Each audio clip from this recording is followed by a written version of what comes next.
我当午安，我的华文很长，所以我不敢献丑。如果在哪一方面你们需要我解析，我可能在你尽量解析。Okay, now first of all, I'd like to congratulate all of you for your good effort through social media, through protest actions, through family activities, through court actions, through going to parliaments, lobbying in Australia, going to Lynas, AGM, all that. Like, I've seen many campaigns in Australia, in Asia Pacific. I've never seen such an active campaign, so well funded, publicly, by all of you, and so well organized as well. In most of the campaign in very poor developing countries, we have to fork out a lot of our own money to help, and our organization put in whatever resources you can to help them. But in the Stop Lynas campaign, I get very well fed. Actually, this is very rare. So I put on a lot of weight because of all this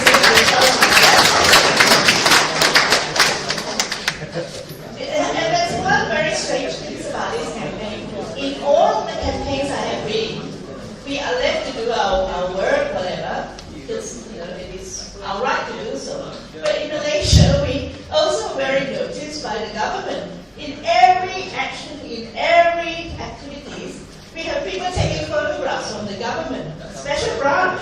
I feel actually very privileged. I don't know why it's so important that the government's actually sending special branch to watch us. For me, it is my right as a citizen, and also as this is my hometown, to protect the people and my town from Vietnam, from an Australian corporation, which I know is only interested in pursuing their corporate greed and their corporate profit. So why is Malaysian government using public fund to watch people who are here to protect the future of Malaysia, to make sure we are not losing out, having to clean up very expensively, like many European countries, having to do that now because of radioactive waste, because of toxic waste left behind by corporations many, many decades ago. Why are we doing this? Our government should be thanking us for taking this up very courageously, using our own resources. Not only am I not getting paid for doing all this work, I have to use my own money to pay for airfares, to pay for all sorts of things, and sacrificing very expensive consultation hours which I would have been paid by other organizations elsewhere. But, I'm very, very happy to be involved in this campaign. Not happy, but I'm very glad to be in it. Because this is something I can do for my own hometown. After decades of staying overseas, working in the Asia Pacific, trying to protect what's left of the forest, trying to protect other people's backyard, now it is time for me to protect my own backyard in my hometown.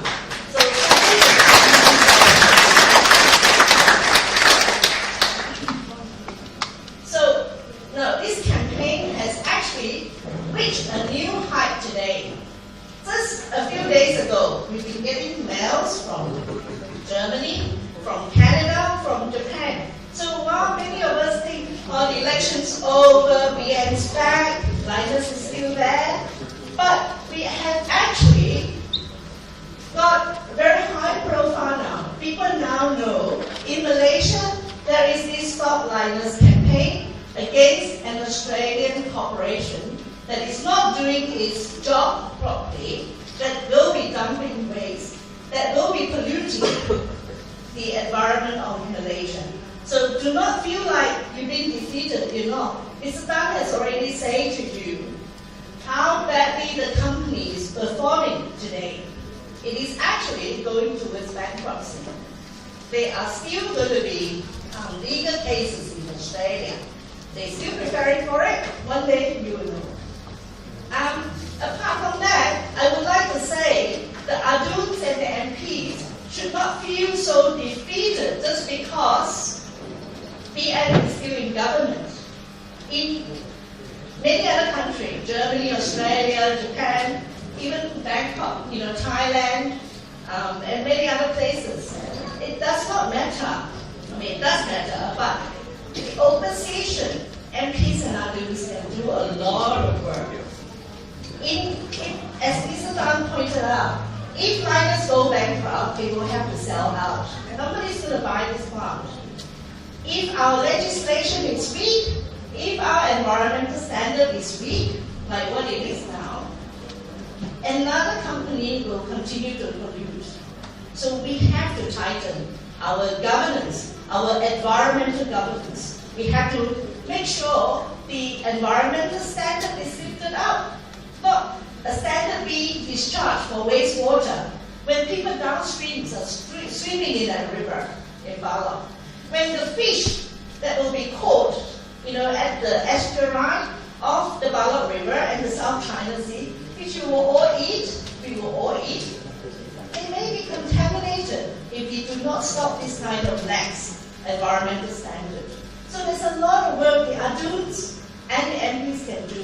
We have to continue to ask questions in Parliament, push DOE, push ADLB to do their job as regulator, because they've been paid by taxpayers, by the public, to be there to keep a clean and safe environment for all of you, for all of us. So we have to keep that pressure up. Okay, if your adults and your MPs are limited in their influence, you go with them. You go and see them about it. Go with them to knock at the DOE's door, to knock at ADL's door, and ask them for the data. Until today, we have not seen a single piece of data, even though the Malaysian government promised the IAEA that they will monitor, they will assess, and that they will be transparent. Have they been transparent? We have not heard a single word from Raja Aziz. Where is he now? I mean, that's not good governance. That's not being responsible. Democracy is fought not because the government becomes clean, because people at the grassroots, I know this because I've worked a lot, lawyers, with experts, going to Parliament, lobbying our member of Parliament, our state Parliamentarian, to change legislation, to reform, and also to get the department to do their job. This is what we, in developed country or in advanced country, people do all the time. People are paid. Many of us are paid to do policy development work, to do policy advocacy work, in order to improve, the society, in order to improve the environmental safeguard of the country. We don't always do protests. That's really important. We need to do that. Without a protest, nobody will know about the Lynas issue. So that's important as well. But at the end of the day, there is a need for law reform. The adults and the MPs and all of you, every educated person has a role to play, to make sure in the future, in the long term, Malaysia will remain clean and not like right now. It's like a haven for polluters. If we don't stop Lynas, we're sending a signal to all the advanced countries, dirty industry. This country has very lax law. Just go in and you can, get your factory built. You can pollute them. You don't even have to pay tax. Lynas has to pay tax to the Australian government, 18 million a year. And they're not even doing such a polluting plant in there. Whereas over here, they're doing a very highly polluting plant. They're bringing in, hazardous materials, and yet they don't have to pay tax. So if you don't continue the campaign, you're going to end up being seen as people who don't really care, that people pollute. People who don't care that this company is exploiting the slackness in your government. So we have to keep fighting. This is a fight for justice. This is a fight for your own future, your investment. Can you imagine you've got property here? One day, something happened in Lynas. All the generations of effort, your forefathers or whoever put in, will be gone. just remember that. I mean, because the government cannot always do the right thing. We have to hold them accountable. We have to be make them transparent. So it is very important. I won't go into details. Many people already talked about Germany, about Siemens and BASF. One more thing I do want to say. The OCO Institute is consulted by corporations like Siemens, BASF and all that. So by doing this, they also working with companies like Siemens and BASF. I mean, why is Lynas having secure letter of intent with Siemens and some agreement with BASF? All of a sudden, their main customer becomes Chinese customer, as was outlined in one of the interviews that Lynas had with the ABC in Australia. I mean, before they were boasting about selling to, Japanese, selling to Germans corporation, but today they say their main customer base is Chinese. What's going on there? So it's because of the reputation, the risk, the reputational risk that the Stop Lynas campaign has generated. So don't underestimate your strength. You have to understand this from a corporation point of view. Wendy Fauzia is right in saying that the customer base, the buyers, whatever, the shareholders, the investors also. Today, for Lynas to get loans, it will be very difficult. It's shooting itself in its own foot by suing SMSL for defamation when it has no, very hardly any basis to do so. So it's actually killing itself.